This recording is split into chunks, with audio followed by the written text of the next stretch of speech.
we have a 3D printer, so I have no idea why we didn't think of this before. Okay, welcome back to the channel. We have a part in our video editing process where we never really know which one to choose. Can you guess which part it is? We decided to make our own 3D printed like, comment, share, and subscribe buttons. Even though they don't really push like a button, they're still pretty nice. So stay till the end to see what we come up with.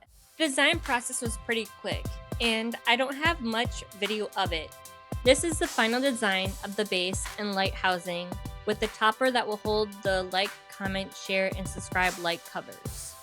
Now to get everything printed and assembled together.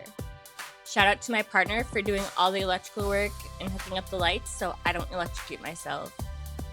Now let's push some buttons to test them out and see how they work. And if you like this video, remember to do what these buttons say.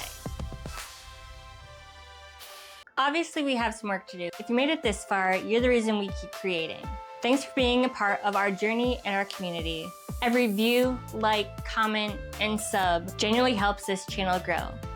Stay curious, stay creative. Thanks for watching, and we'll see you in the next project.